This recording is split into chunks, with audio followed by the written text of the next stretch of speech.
Bienvenue dans cette vidéo où nous allons explorer les mécanismes cachés de notre cerveau et découvrir comment nous pouvons améliorer notre intelligence sociale et notre créativité. Mais avant de commencer, je vous pose une question: qu'est-ce qui se passe dans notre cerveau lorsque nous sommes confrontés à une situation sociale difficile? Pourquoi certains d'entre nous semblent naturellement plus à l'aise dans ces situations tandis que d'autres se sentent complètement perdus?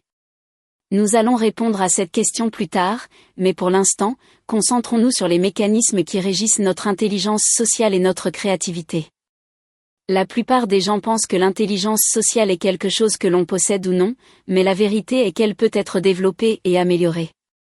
En effet, notre cerveau est capable de se réorganiser et de s'adapter en fonction de nos expériences et de nos apprentissages. C'est ce que l'on appelle la neuroplasticité. Mais comment fonctionne-t-elle exactement? Imaginez que vous êtes un enfant qui apprend à jouer du piano. Au début, vos doigts sont maladroits et vous avez du mal à jouer les notes correctes. Mais avec la pratique et la répétition, vos doigts commencent à développer une mémoire musculaire et vous pouvez jouer les notes avec plus de facilité. C'est le même processus qui se produit lorsque nous apprenons une nouvelle compétence sociale. Notre cerveau crée de nouvelles connexions entre les neurones et nous devenons plus habiles à naviguer dans les situations sociales complexes. Mais il y a un autre facteur qui joue un rôle important dans notre intelligence sociale: les émotions. Les émotions sont souvent considérées comme des perturbateurs de notre pensée rationnelle, mais la vérité est qu'elles sont essentielles pour prendre des décisions sociales éclairées. En effet, les émotions nous permettent de ressentir l'atmosphère d'une situation sociale et de réagir en conséquence. Par exemple, si vous êtes dans une situation où quelqu'un est en colère, vous pouvez ressentir de la peur ou de l'anxiété, ce qui vous permet de prendre des mesures pour vous protéger ou pour calmer la situation. Mais comment pouvons-nous améliorer notre intelligence sociale et notre créativité? Voici quelques astuces qui peuvent vous aider. Tout d'abord, pratiquez la pleine conscience. La pleine conscience est la capacité de être présent dans le moment et de ressentir les émotions et les pensées sans jugement. Cela peut vous aider à être plus à l'aise dans les situations sociales et à prendre des décisions plus éclairées. Deuxièmement, cultivez vos relations sociales. Les relations sociales sont essentielles pour développer notre intelligence sociale et notre créativité. En effet, lorsque nous sommes en contact avec d'autres personnes, nous sommes exposés à de nouvelles idées et à de nouvelles perspectives, ce qui peut nous aider à développer notre pensée créative. Troisièmement, pratiquez la méditation. La méditation est une technique qui peut vous aider à calmer votre esprit et à développer votre concentration.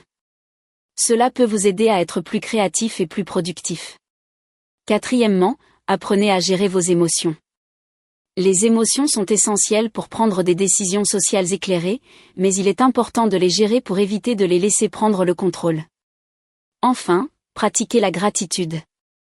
La gratitude est la capacité de ressentir de la reconnaissance pour les choses que l'on possède ou que l'on a accomplies. Cela peut vous aider à être plus positif et plus créatif. Mais qu'est-ce qui se passe dans notre cerveau lorsque nous sommes confrontés à une situation sociale difficile? Pourquoi certains d'entre nous semblent naturellement plus à l'aise dans ces situations tandis que d'autres se sentent complètement perdus? La réponse est que notre cerveau est capable de se réorganiser et de s'adapter en fonction de nos expériences et de nos apprentissages. C'est ce que l'on appelle la neuroplasticité. Mais il y a un autre facteur qui joue un rôle important dans notre intelligence sociale: les émotions. Les émotions sont souvent considérées comme des perturbateurs de notre pensée rationnelle, mais la vérité est qu'elles sont essentielles pour prendre des décisions sociales éclairées. En effet, les émotions nous permettent de ressentir l'atmosphère d'une situation sociale et de réagir en conséquence. En conclusion, notre intelligence sociale et notre créativité sont des compétences qui peuvent être développées et améliorées. En pratiquant la pleine conscience, en cultivant nos relations sociales, en pratiquant la méditation, en apprenant à gérer nos émotions et en pratiquant la gratitude, nous pouvons devenir plus à l'aise dans les situations sociales et plus créatifs. Alors, qu'est-ce que vous attendez pour commencer à améliorer votre intelligence sociale et votre créativité? Vous vous demandez peut-être comment mettre en pratique ces conseils pour améliorer votre intelligence sociale et votre créativité. Eh bien, voici quelques astuces mentales qui peuvent vous aider. Tout d'abord, pratiquez la pleine conscience dans vos interactions sociales. Cela signifie être pleinement présent dans le moment, sans jugement, et sans distraction.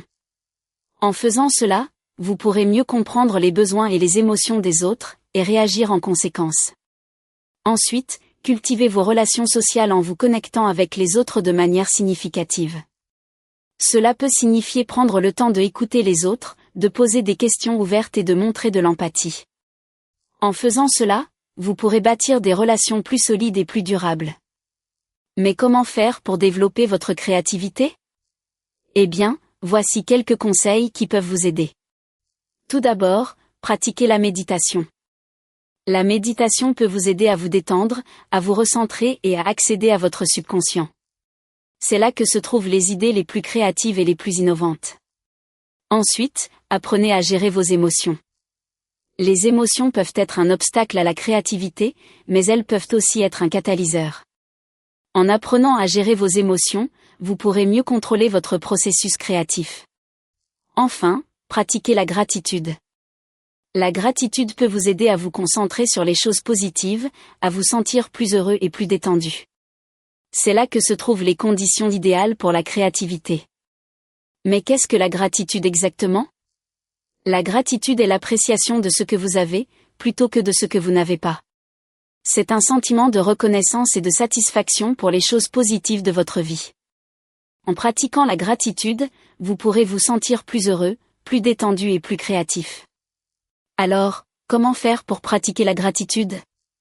Eh bien, voici quelques astuces qui peuvent vous aider. Tout d'abord, tenez un journal de gratitude. Chaque jour, écrivez 3 choses pour lesquelles vous êtes reconnaissant. Cela peut être quelque chose de simple, comme un bon café ou un beau temps. En faisant cela, vous pourrez vous concentrer sur les choses positives de votre vie. Ensuite, partagez votre gratitude avec les autres. Dites à quelqu'un que vous appréciez ce qu'il a fait pour vous. Cela peut être un simple « merci » ou un compliment sincère. En faisant cela, vous pourrez renforcer vos relations sociales et vous sentir plus heureux. Enfin, pratiquez la gratitude dans vos interactions sociales. Dites à quelqu'un que vous appréciez sa présence dans votre vie. Cela peut être un simple « je suis heureux de te voir » ou un « je suis reconnaissant de ta présence dans ma vie ». En faisant cela, vous pourrez renforcer vos relations sociales et vous sentir plus heureux. Alors, qu'est-ce que vous attendez pour commencer à pratiquer la gratitude et à améliorer votre intelligence sociale et votre créativité?